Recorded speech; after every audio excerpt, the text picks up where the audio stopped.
अलग अलग एस्ट्रोलॉजर्स के पास जाते हैं। आप अपने एस्ट्रोलॉजर खुद ही बन जाइए। आप ये पता लगा लीजिए आपका कौन सा ग्रह खराब है। मैं आपको बता रहा हूँ, अगर बॉस आपसे खुश नहीं है, आप सारा काम कर रहे हैं फिर भी आपको क्रेडिट नहीं मिल रहा है, और बॉस आपसे खुश नहीं है, पिता भी आपसे खुश नहीं है, और बड़े भाई भी आपसे थोड़ा अनबन रखते हैं और प्रॉपर्टी के डिस्प्यूट चल रहे हैं, तो आप जरूर अपने सूर्य पे ध्यान दीजिए। आपका सूर्य बिल्कुल ठीक नहीं होगा, आपको इस पे फोकस करना पड़ेगा। सूर्य हो सकता है अष्टम में बैठा हो या द्वादश में बैठा हो, 12वें घर में, थोड़ा सा आपको ध्यान देना पड़ेगा कि सूर्य आपका ठीक नहीं है। सूर्य नीच का क्यों हुआ आपका? क्योंकि आपको प्रारब्ध में पिता के साथ आपने कुछ गड़बड़ की। प्रॉपर्टी की हो सकती है, सम्मान की हो सकती है। आप पिता का फोटो अपने पर्स में रखना शुरू कर दीजिए। अगर पिता का फोटो आप पर्स में रखेंगे, इससे कोई मतलब नहीं है पर्स आप पीछे रखते हैं आगे रखते नहीं, आपकी बॉडी से टच है पिता का। ऐसा नहीं है फोटो आपने रखी हो सम्मान नहीं कर रहे हैं। आप पिता की फोटो केवल पर्स में रखना शुरू कर दीजिए, उससे भी आपको बहुत बेनिफिट होगा। अगर ये उपाय कहीं आप नहीं कर पा रहे हैं तो फिर सूर्य का मंत्र लीजिए, ओम घृणी सूर्याय नमः।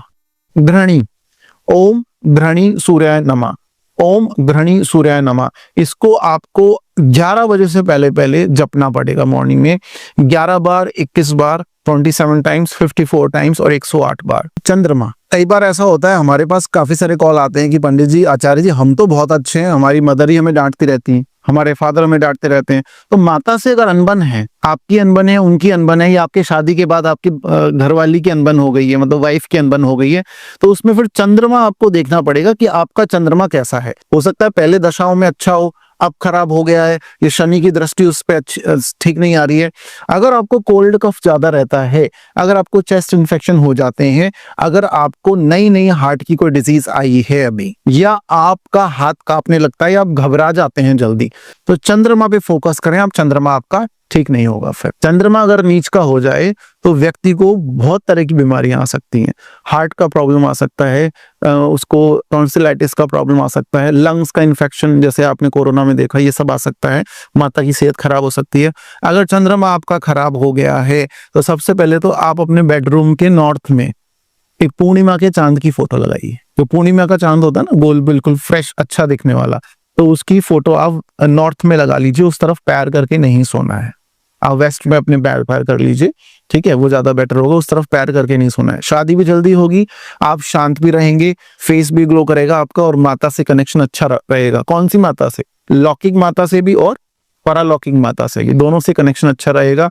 अगर आप चैंटिंग करना चाहते हैं किसी मंत्र की, ओम सोमनाथाय नमः। सोमनाथ भगवान शंकर, जब चंद्रमा को उन्होंने धारण किया था तो उनका नाम सोमनाथ पड़ गया। इसका रिजल्ट आप खुद ही डिस्क्रिप्शन में लिख देना क्या होता है। अब आ जाते हैं हम बुध पे, ठीक है। बुध को वणिक ग्रह बोला जाता है, मतलब जिनका बुध स्ट्रांग है उनका वो जिंदगी भर धन गिनते रहते हैं। मतलब मेरा कहने का मतलब नहीं वो करोड़पति होते हैं, वो बैंक के कैशियर भी हो सकते हैं, ठीक है। जिनका उनका मतलब धन से कुछ कनेक्शन होता है, वो किसी सिक्योरिटी एजेंसी में भी काम कर सकते हैं जो कैश पहुंचाती है एटीएम में। ऐसा नहीं है वो करोड़पति होगा, लेकिन इसको वणिक ग्रह, व्यापार करने वाला ग्रह बोला जाता है। बुध ही एक ऐसा प्लेनेट है जो आपको वाक सिद्धि देता है, जो आप बोलते हैं वो फलित हो जाता है। देखिए सिंपल सी रेमेडी मैं आपको बता रहा हूँ, महीने में एक बार आप 2025 में कर लीजिए। बुधवार के दिन शुक्ल पक्ष में कहीं भी जाके, अपने घर में नहीं बाहर, आप एक बुधवार के दिन एक पौधा लगा के आइए। अगर बेलपत्र का पौधा हो तो बहुत अच्छा है, फिर आपको लाभ होगा। बस इसी से आपके वारे न्यारे हो जाएंगे। और बुधवार के दिन आप चाहते हैं कि हमें लक्ष्मी की कृपा मिले, माता लक्ष्मी की, या फिर बुध ग्रह हमारा स्ट्रांग हो जाए, तो आप जो मूंग होते हैं, ग्रीन कलर के मूंग, उनको भिगो के या तो चिड़िया को खिलाइए या फिर खुद भी ग्रहण कर सकते हैं, खा सकते हैं। मंत्र कौन सा है? बिल्कुल सिंपल बीज मंत्र, एक शब्द का मैं बता रहा हूं, बुध का, बुम बुम बुम बुम। तो बृहस्पति के लिए, बृहस्पति थर्सडे के दिन अगर आपका जुपिटर स्ट्रांग नहीं है, नीच का है या अस्त है, आप नमक मत खाइए थर्सडे के दिन। नमक का दान कर दो। आप नमक का दान कोई नहीं लेता है तो आप नमक छोड़ दीजिए। देखिए लोगों को ना कंफ्यूजन हो जाता है, भाई आप आइसक्रीम खा रहे हैं, बिस्किट खा रहे हैं, या चाय के साथ मट्ठी खा रहे हैं, उसमें भी नमक है। Not only the lunch and dinner breakfast, नमक इन चीजों में है। तो उस दिन आपको फास्ट करने की सलाह इसलिए दी जाती है कि गलती से नमक ना खाएं। तो फास्ट करने की सलाह मैं नहीं दूंगा आपको, because I can not even do the fast. कई बार ऐसा होता है, तो इसीलिए कुछ ऐसे लोग हैं जिनको मेडिसिन लेनी पड़ती है, फास्टिंग नहीं कर पाते हैं वो, तो आप उस दिन नमक ना खाएं, नमक का त्याग करें। और जुपिटर की और रेमेडी मैं आपको बताता हूँ, हल्दी का दान कर दो। आपके घर में मेड आती है, काम करने के लिए कोई आता है, उसको हल्दी का दान कर दो। वैसे नहीं लेती तो 11 रुपए दे दो उसको। हल्दी का दान करना ये अपने आप में 1000 दोषों का शमन कर देता है। हल्दी के दान से पूरी जन्म पत्रिका खराब पड़ी हुई है, उसके लिए आप क्या करें, सुबह सुबह 41 डेज के लिए साबुन को छोड़ दो और रॉक सॉल्ट प्लस हल्दी से स्नान करना शुरू कर दो। मैं आपको बहुत गूढ़ शास्त्र बता रहा हूँ। उस बुक का, उस ग्रंथ का मैं नाम आपको नहीं बताऊंगा क्योंकि बहुत प्राचीन है, आपके काम की चीज ही नहीं है, वो हम लोगों के काम की चीज है। जितना साबुन आप घिसेंगे उतना धन आपका नष्ट होगा, ये उसमें किसी तरह से लिखा हुआ है, उसमें उबटन लिखा हुआ है।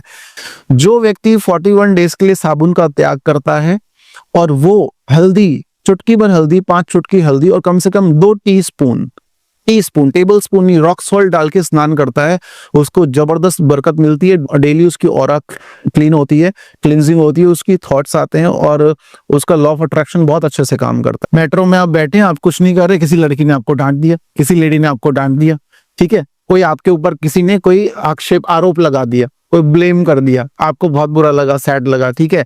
दूसरा, आपको बार बार जो फ्रीक्वेंट यूरिन जाते हैं, ये समस्या विंटर्स की समस्या नहीं है, ये कई बार ऐसा होता है, बार बार फ्रीक्वेंट यूरिन जाना या थोड़ा सा मीठा खाने पर भी प्रॉब्लम हो जाना, यूरिन में जलन हो जाती है कुछ लोगों को।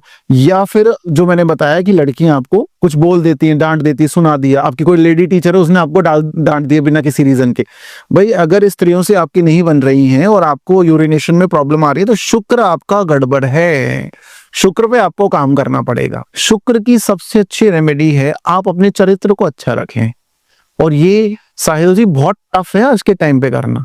This is not a easy task, like I am saying character अच्छा रखें, ठीक है, तो चरित्र अच्छा रखिए। मैरिड हैं तो फिर एक स्त्री के बन के रहिए, ये बहुत इंपॉर्टेंट है। अनमैरिड हैं तो भी फिर आप अपने आप को ऑनेस्ट और ईमानदार रखें, बहुत जरूरी है ये। जिसका शुक्र खराब है, 3 शुक्रवार अगर वो भगवान शंकर को दही से स्नान कराता है और उसमें चीनी भी मिला देता है, शुक्र डबल शुक्र हो गया, तो महादेव उसको जबरदस्त रिजल्ट देते हैं, उसके समस्त रोगों का शमन हो जाता है, उस व्यक्ति को बीमारी नहीं घेर सकती। तो आप इन 3 चीजों को अपना मित्र बना लीजिए। शंकर जी को चीनी चढ़ाएं, दही चढ़ाएं और सुगंधित ओरिजिनल सुर्ख गुलाब, देसी गुलाब का इत्र चढ़ाएं। आप अरबपति बन सकते हैं इस उपाय से। मंत्र जप करना है, माता लक्ष्मी का बीज मंत्र लीजिए, श्रीम श्रीम श्रीम श्रीम। आज मैं आपको श्रीम और क्लीम के बीच का डिफरेंस बताने जा रहा हूँ। एक कामाख्या कृष्ण का बीज मंत्र है क्लीम और एक है माता लक्ष्मी का श्रीम। अब ये लोग बोलते हैं कि दोनों ही धन देते हैं। अगर आप चाहते हैं कि ऐसी लक्ष्मी आपके पास आए जो खत्म ना हो, विष्णुमय लक्ष्मी, स्थिर लक्ष्मी, अगर ऐसी लक्ष्मी आपके पास आए तो आपको क्लीम मंत्र का जप करना चाहिए, क्लीम क्लीम क्लीम क्लीम क्लीम। और आप चाहते हैं धन आता रहे जाता रहे, फ्लो उसका होता रहे अच्छा, तो आप श्रीम मंत्र का जप कर सकते हैं। कहीं आप भैया 7.5 में तो नहीं है, शनि के उपाय आप करें। अब देखिए, आपका पैसा किसी ने उधार लिया और उसने चुकाया ही नहीं, आपका पैसा खो गया, पर्स खो गया, आपकी आईडीज खो गई, एयरपोर्ट पे कोई सामान रह गया आपका, ठीक है, आप इतने कॉल्स पे बिजी हैं कि आप खाना ही नहीं खा पा रहे हैं, खाना परोस दिया गया नहीं खा पा रहे हैं आप, मतलब धन होने के बाद भी भोजन आपको नहीं मिल रहा है। आप शनि पे फोकस करें, शनि आपका गड़बड़ है। दूसरा, अगर आपको, जैसे मान लीजिए आपके पास एक छोटी गाड़ी है, आपको बड़ी गाड़ी लेनी है, आपको बड़े सुख चाहिए, लेकिन आपकी जो संगति है, आपके जो मित्र हैं वो बिल्कुल डाउन है, 10 रुपए भी आपसे मांग रहे हैं, ठीक है, तो आपको राहु देखना पड़ेगा, आपकी संगति अच्छी नहीं है, राहु आपका खराब है। इससे पता लग जाता है। अगर आप बहुत ज्यादा नॉनवेज खाना आपको पसंद है, अगर आपको ट्रैवलिंग ज्यादा पसंद है, आपको तीखा तला स्पाइसी बाहर का खाना पसंद है, और आपको ऐसे लोगों की संगति पसंद है जो ड्रिंक करते हैं, सिगरेट पीते हैं, स्मोकअप करते हैं, तो फिर राहु पे फोकस करें आप, फिर राहु आपका खराब है। देखिए, अब शनि और राहु का काम एक ही मंत्र से आप कर सकते हैं। इसका मतलब उनको एक ही मंत्र से आप शांत कर सकते हैं और कृपा मिल सकती है। आप उसको बोल लीजिए सुबह 3 बार, आपका कल्याण हो जाएगा, आपको किसी मंत्र की आवश्यकता नहीं है। लाइन को ध्यान से सुनिए। हे अतुलित बलधामा, हे सुमेरु एक पर्वत है, हे अतुलित बलधामा, हे सुमेरु शरीर वाले, हे सीता राम प्रिय, हे आंजनेय, हे पवन पुत्र, हे सूर्य देव शिष्य, हे अष्ट सिद्धि नवनिधि के दाता, कल्याण करें, कल्याण करें, कल्याण करें। ये बोलने मात्र से आप 1 हफ्ते करके देखिए, आपको अपने आप पता लगेगा, मंगल स्ट्रांग हो जाएगा, मतलब आपकी चल अचल संपत्ति बढ़ेगी, माता का स्वास्थ्य अच्छा होगा, आप प्रॉपर्टीज के मालिक बनेंगे, समाज में मान सम्मान और यश की प्राप्ति आपको होने लग जाए। अगर आप किसी पूजा का संकल्प लेते हैं, मैं ये करूंगा या मैं ये दान करूंगा, इसका संकल्प लेते हैं, या फिर आप किसी पूजा पे बैठते हैं और आप 4 माला की जगह 1 माला में ही उठ जाते हैं, ठीक है, और दूसरा आपने डोनेशन का संकल्प लिया कि मैं यहाँ पे जाके डोनेशन करूंगा, तो फिर आपका केतु खराब है। केतु आपका बिल्कुल खराब है। केतु पे आपको फोकस करना चाहिए। जाते जाते मैं केतु की इसमें एक रेमेडी और बताता हूँ आपको। केतु अगर आपका खराब है किसी भी तरह से, जन्म पत्रिका थोड़ी सी चेक करानी पड़ती है। आप कान में सोना पहन सकते हैं, राइट ईयर में सोना पहने, लेकिन लोग क्या गलती कर देते हैं, वो गन शॉट से कान में छेद करवा लेते हैं। नहीं, दैट इज कर्ण भेदन संस्कार। वो कैसे होना चाहिए? सोने के तार से कान में छेद होगा और उस सोने के तार को आप पहनेंगे जब तक कान आपका ठीक नहीं हो जाता। उसमें आप हल्दी या सरसों का तेल या कुछ भी लगा सकते हैं।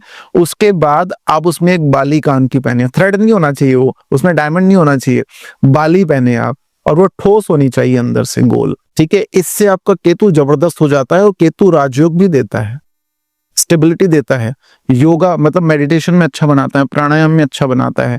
ये नहीं कर सकते, जैसे कई पेरेंट्स बोल देते हैं नहीं, नो पियर्सिंग, तो फिर आप केसर या हल्दी को कान के पीछे लगा सकते हैं गंगा जल के साथ। इसको कर्ण पल्लव बोलते हैं इनको। देखिए, ज्योतिष और आयुर्वेद अलग अलग चीज नहीं है। अगर आप चाहते हैं 2025 में कि मैं 10 साल छोटा दिखूं, मेरी एज 10 साल कम दिखे, साइंस नहीं बताऊंगा आपको, उपाय बता दूंगा। आप अपने अंगूठों से कानों को इस तरह से करने लग जाइए नीचे की तरफ, ये देखिए, टाइट, नंबर 1, ठीक है। और अपनी ये जो उंगली है, तर्जनी उंगली, इससे अपने कानों के पीछे यहाँ पे टॉन्सिल्स के पास इधर लगा के दबाइए। तो 2 रेमेडीज इस तरह से करना, ठीक है। कान ही कर्ण, केतु ही ज्ञान है, इस तरह से करना और यहां से दबाना। ये 2 रेमेडीज अगर आप कम से कम 10 टाइम्स इन अ डे करते हैं, आप देखिए 1 महीने में आप बोलेंगे कि अरे I am looking so young, 5 साल कम हो जाएगी आपकी। तो केतु अगर गड़बड़ है तो गणेश के पास जाइए यार। बहुत सिंपल सा उपाय मैं बता रहा हूँ। छोटी सी एक पीतल की घंटी ले लीजिए आप, जो मंदिरों में घंटे होते हैं, उस पर अपना नाम लिखवा दीजिए या गोत्र लिखवा दीजिए, उसको गणेश मंदिर में टंगवा दो आप जाके। क्या बोल दो पंडित जी को कि ये 11-21 रुपए लेकर इसको टांग दीजिए, वो बजती रहेगी, आपका कल्याण होता रहेगा। मेरी तरफ से काफी सारी घंटियां बहुत मंदिरों में हमने लगवाई हैं, तो लोग बजाएंगे और आपका काम होगा। ये नहीं कर सकते तो अपने घर की बालकनी में व्हाइट कलर का तिकोना झंडा लगा लीजिए। ये भी नहीं कर सकते तो जय श्री राम वाला रेड कलर का हनुमान जी का झंडा, तिकोना झंडा, केतु के लिए तिकोना झंडा आप लगा लीजिए। ये कुछ नहीं कर सकते ये भी आप, तो घर में बैठ के आप एक मंत्र का जप कर सकते हैं, वो मैं आपको बता रहा हूँ। मंत्र बड़ा है, केतु का मंत्र बड़ा है। ओम स्त्राम स्त्रीम स्त्रोम सह केतवे नमः।